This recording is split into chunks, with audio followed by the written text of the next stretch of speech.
With this weekend's playoff games in the rear view, instead of breaking down how each team did and my biggest takeaways, I just want to go back and talk about a rising problem, something I've been noticing more and more throughout my time with this channel, and every time I open up the hood and take a deeper look, it seems like it's getting worse. And that is the reffing in the NFL. But before we get into something bad, let's take a look at something good. And that's sleep. Trust me, since becoming a dad, can you tell, I've understood the importance of getting a good night's sleep.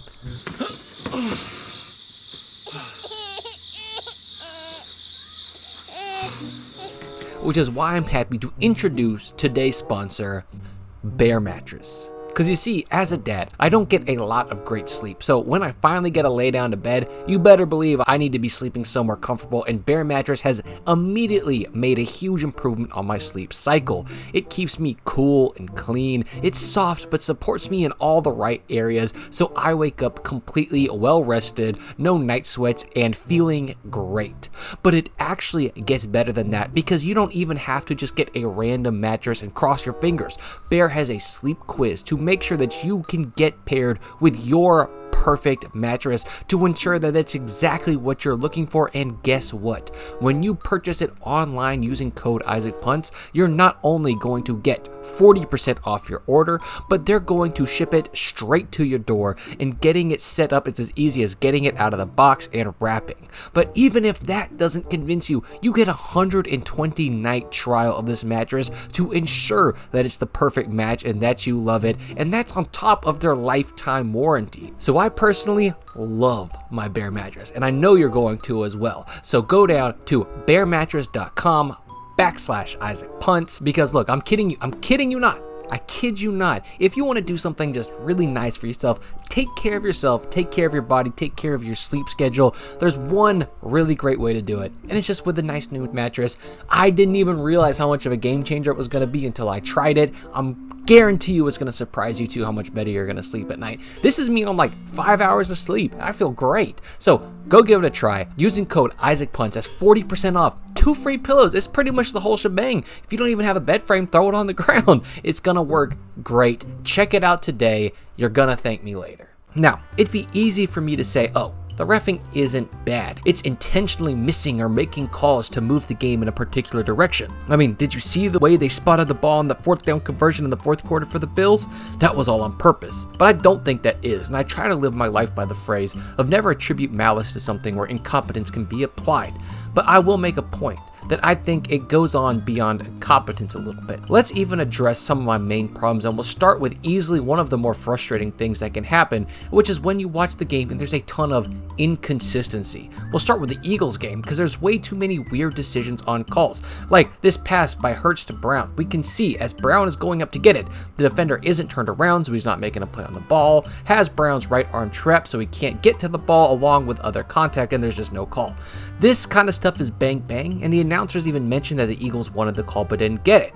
The next play, the refs miss or ignore a pretty obvious hold by Barkley, which was on a completed pass that sets the Eagles up in the red zone. And this time, the announcers once again are noticing it, and it's getting pretty bad. In the same drive, Hurts tries to complete one to Goddard, and the defender practically climbs through him to try to break it up, and it's not called. And at this point, you could maybe make the case that they're just letting receivers and quarterbacks play a good physical game, until on a 3rd down the same drive, another physical play with hand fighting at the break comes, but this time it's flagged. Now, the weird part about all of this is that this is the only catch where at the point where Smith is actually catching the ball, his arms are completely free to catch it, and he just drops it. And it's calls like this which cause doubts in people's mind. Why not call it earlier when Brown had his arm pinned to the point where he could catch it?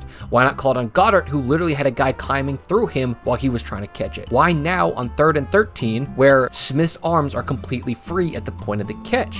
While some, once again, attribute this to malice, I just think it's incredibly inconsistent on when penalties are called, so much so that when they do show up at key times, all you can do is point back to other times where it wasn't called. And it stayed like this kind of all game. Look, here in the 4th quarter, Daniels is trying to pick up a 3rd and 12, and it's broken up by a defender playing through the back of the receiver. And this jumps out at me because look at it compared to the Chiefs-Bengals game week 2 of the penalty. Yes, this game's still on my mind. Yes, I'm still salty about it, all right? They're almost identical bang-bang plays with the receiver and the defender going for a ball with a defender behind the receiver, but one of them is a flag and the other one isn't. And all I want is for either both of them to be flags or neither of them to be flags. And for the last one, and this one pisses me off for a little bit of a different reason, but it's a pass interference call. Okay, it's pretty straightforward. What annoys me though is that this guy, the ref, who is probably watching it the whole way and the closest one to the call, is not the one to throw the flag, and it blows me away. You're looking right at it. You're close enough that even if you can't see exactly the defender's arms holding the receiver's arms back at the start of the play, by the time they're falling, he still has his arm, and you should be able to see what's happening. So it grinds my gears that it takes so long for this flag to be thrown from across the field, because stuff like this happens all the time. Take, for instance, the Vikings-Rams game, where you had two refs looking at a face mask call, and both of them should have had a really good view at it, but neither one of them call it. It adds to the sense of incompetency that I feel like is going on, where they're just not calling stuff because it really feels like they're not looking at all. But keeping up with the inconsistent calls, later that game, Brown is literally ripping the helmet off of Lattimore, and yeah, Lattimore stays wrapped up a little bit longer, but my jaw was on the floor that this got called the other way. And it's a little bit more tenuous, but I and many others were totally not in love with a late hit on Saquon Barkley, because this is one of those things that in slow motion you really can't defend it, but the game isn't played slow motion. It's 3rd and 10, and I don't think anybody was expecting Barkley to run out of bounds 5 yards short. So I think the defender was expecting that foot to stay in bounds and him to try to cut up field, and the only reason people can't defend it is because of the slow motion and actuallys that come with his foot technically being down out of bounds at contact. Now everybody and their mom knows that if his foot was even a half of an inch off the ground, it doesn't get called, or at least gets picked back up. But the fact that it didn't happen that way means that they get a free first down here. And later in the game, we can see, there's an Eagles player that's pushing Commanders player out of bounds for like another 3 steps, which in my opinion, Ertz just needs to master the flop here, because he would have gotten that call, and that's just the type of ball that people are playing nowadays. There was also this hit to the head of Daniels, and although it's Daniels' fault for going down late, I mean, I feel like we've seen this exact type of hit get flagged multiple times, and I know this whole thing might feel biased, for the Commanders, but they received some crazy calls too, like on their 2-point conversion. I mean, there's like, what, 3 offensive linemen in the end zone by the time the ball is thrown without an illegal man downfield? It's just wild. But moving on to the inconsistent calls of the Chiefs game, watch 64 for the Bills as he goes to pick up the rush, full on spins the guy and tackles him, and I saw the flag come out and was like, oh yep, there it is, there's the hold. But no, they got it for an illegal formation, but they called it like so late that you could have been confused thinking that it was called for the hold. Next one, again, back to the PIs. This was a no call, and it's a bang bang, so I don't hate it,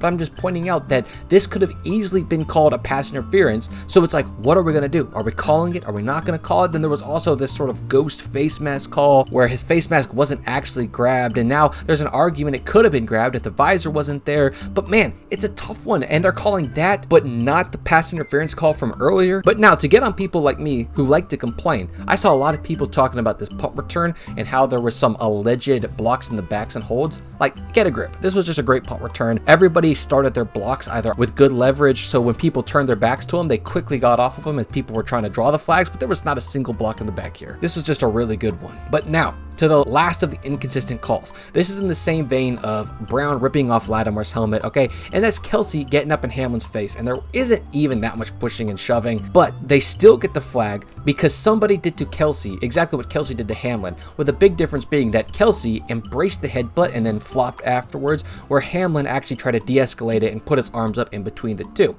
And these are just the inconsistent calls that get under people's skin, and it's frustrating to watch a team completely exploit the rules like this, even if it only did serve to get them a little bit closer on a 2-point conversion attempt. It makes the games hard to watch though, because you never know when the refs are actually going to throw the flags, and it just feels like it's at their discernment, and it's why so many people have this NFL is rigged attitude.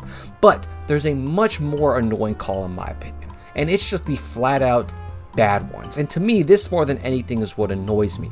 It's calls like this. Look, early in the game, Hurts finds Smith, and you can pretty clearly see one of his cleats cross the white, and despite the fact that there's supposedly supposed to be a ref on that job whose one play is to watch the feet on a catch like this, it's immediately ruled completed, and the drive continues with a huge boost that not too many people really seemed upset about in the moment because it was early in the game, but one that people rightfully were upset about was the toss-up catch.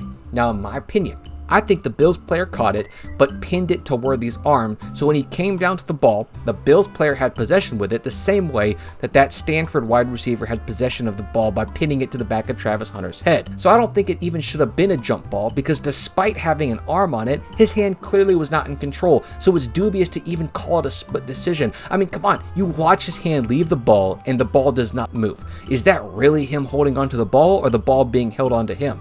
And it wouldn't have mattered because the hold on Kelsey would have called it back, but it's just crazy that plays like this, which I feel like have indisputable video evidence, are just being called and upheld while so many people can look at this and call it for what it is. But the worst one, and this one in my opinion is bad for a different reason than some of these other ones, but it's the 4th down Josh Allen tush push, where first of all, on multiple angles, we see the ball is on his left shoulder. We can see it from the top side pretty clearly, but it's not lined up, so you need a second view to confirm it. But then on every other angle, we see at his furthest, that left shoulder is clearly over the line to gain before he gets knocked back. But what pisses me off about this is not the fact that I feel like we can see it in slow motion.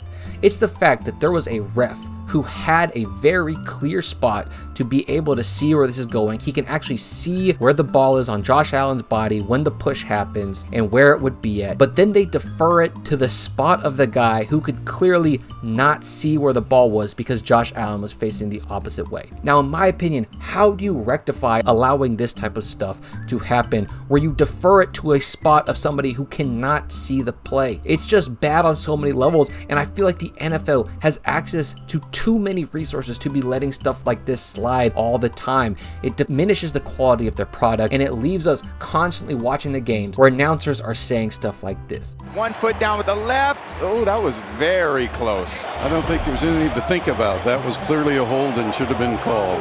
But when you're a big man at tight end, they're usually not going to give you those type of calls. Sirianni was not very happy about. Mike Pereira missed one there, huh? Gene, you like that call? You know, Tony, there, you got a hand on the face mask, but you really don't have a grab and a turn on it. I'd like to see them stay off of that one. Say no, but that ball hits pretty, I don't know if you have possession for it. Did you see it, Gene? I felt like he gained it by about a third of the football, Jim. That was just my take on the play. Tough play.